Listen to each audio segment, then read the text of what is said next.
Quando um filme com boas ideias confunde mistério com falta de desenvolvimento.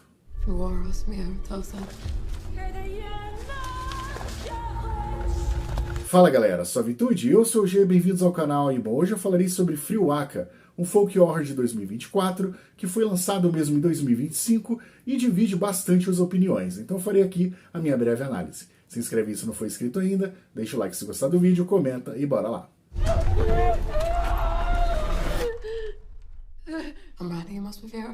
A história rola em torno de Shu, uma jovem cuidadora que, após uma tragédia pessoal, é designada para cuidar de uma senhora chamada Peg. Ela vive em uma vila completamente isolada na Irlanda. Peg não queria ser cuidada, é extremamente supersticiosa e acredita ter sido sequestrada por seres sobrenaturais no passado. Shu então tem o difícil desafio de lidar com a Peg, enquanto passa a perceber uma estranha conexão com aquele lugar, que aos poucos vai abalando a sua sanidade.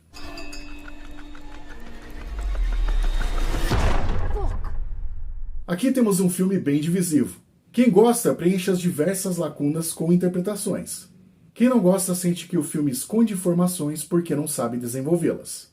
Começando pelos pontos positivos, a obra é artisticamente forte, com boas atuações, uma atmosfera macabra e bem construída, uma trilha bacana tendo tudo a ver com a cultura ali representada. A fotografia é excelente, que mistura belos takes e a sensação também de aprisionar a protagonista. E uma premissa interessante que aborda religião e superstição, o trauma como herança, culpa familiar, isolamento cultural, tradição versus liberdade e a escolha da diretora Aisling Clarke em usar a Irlanda, seu folclore local e a própria língua irlandesa. Inclusive o nome do filme é uma adaptação fonética de uma palavra irlandesa, Freanhash. Com certeza essa não é a pronúncia correta, mas significa raízes, e é exatamente o que o filme retrata. Dementia, paranoia, delusions. I wasn't actually told that. Aí vem os pontos negativos. O filme é bem parado, principalmente no primeiro ato.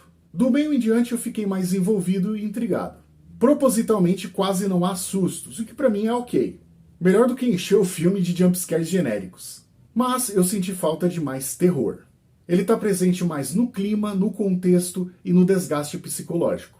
O roteiro é confuso, cheio de perguntas e pouquíssimas respostas. Repleto de pontas soltas, inclusive no final. Todos os temas são abordados de forma bem rasa. E o que é respondido não enriquece a discussão. O filme deixa uma sensação clara de que faltam peças. Não por ser complicado ou complexo demais, mas por não entregar informações e elementos suficientes para construirmos as nossas interpretações, parecendo mais uma incapacidade de explicar do que uma escolha narrativa. Porque existe uma diferença entre não vou explicar e não desenvolvi o suficiente. Deixar tanta coisa em aberto diminui muito o impacto emocional no último terço. Eu gosto de ambiguidades e do espaço para interpretação, mas tudo é exageradamente nebuloso. O problema não é a falta de respostas, é a falta de elementos para poder construir as respostas. Quando a Shu começa a perder a sanidade, é o melhor momento do filme. Eu achei que ele seguiria exatamente por esse caminho, misturando essa realidade com loucura, sobrenatural, gerando a seguinte dúvida no espectador: será que isso tudo é fruto da cabeça dela ou realmente está acontecendo? Mas infelizmente ele segue outro caminho. Se o espectador precisa de um conhecimento prévio sobre a cultura local e o folclore deles, eu acho que o filme já está falhando aí. E se o foco está na experiência e não no entendimento e na compreensão, como que fica se essa jornada é vazia?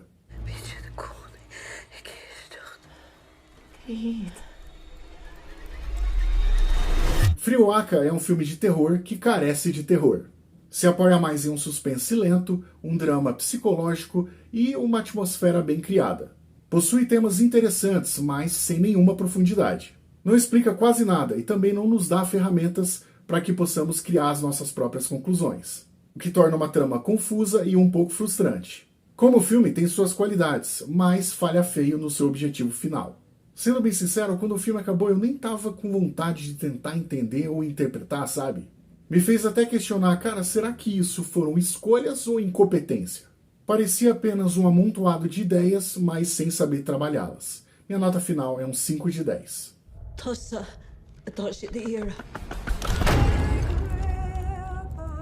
A A partir de agora eu vou destrinchar o filme com um pouco mais de detalhes, então haverá spoilers, esteja avisado.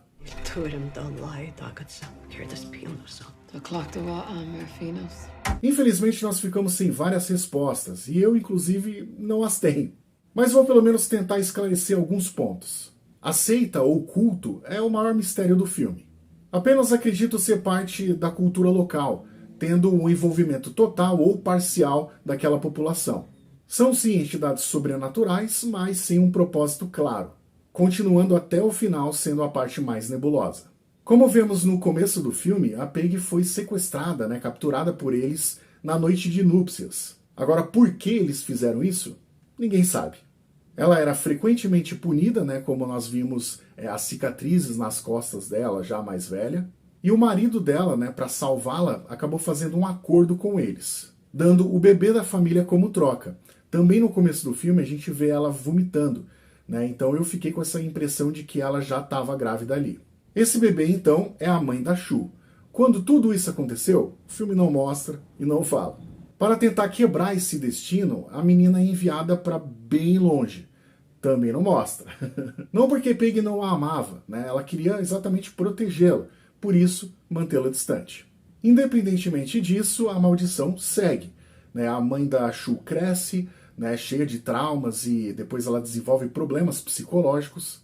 Ela acaba descontando na própria Shu, obrigando ela a rezar, utilizando rituais de proteção e etc.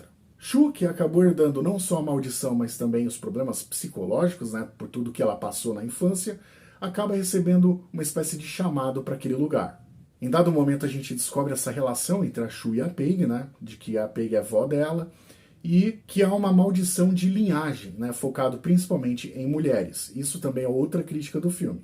Já no finalzinho, Shu acaba cedendo, porque ela pensou ter perdido o seu grande amor e não restava mais nada. Se dá início àquele ritual bizarro lá, a gente não sabe também exatamente o porquê daquilo tudo, A entidade principal era aquele bode, que depois ele se materializa, se personifica como um senhor, mas mantendo os chifres. Eu não acho que seja necessariamente, uma representação de Satanás ou algo assim, mas uma representação de uma entidade local, daquele folclore.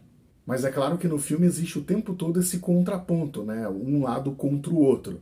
Ou seja, nós vimos várias cruzes, imagens de santos, Maria, Jesus, e que nada disso é capaz de proteger aquele povo, não foi capaz de proteger a mãe da Shu, nem a própria Shu, mesmo sendo obrigada pela mãe a rezar. Ou mesmo a Paige, porque a seita, ela não quis a Paige, simplesmente não quis mais porque ela ficou velha, então ela já não servia. O choro de sangue da Shu, eu interpretei como ela realmente seguindo, ela se cedendo ali, para seja lá o que eles forem fazer, mas é aquele passo, aquele último passo, ou o primeiro passo, não sei, dado por ela. Há uma cena pós-créditos, que é a esposa dela indo lá ajoelhar na porta, pedindo para que devolvesse a Shu, e a gente fica aí imaginando que essa maldição irá continuar, porque a esposa dela estava grávida. Então algo semelhante ao que aconteceu com a Paige, vai acontecer com ela também e o seu filho.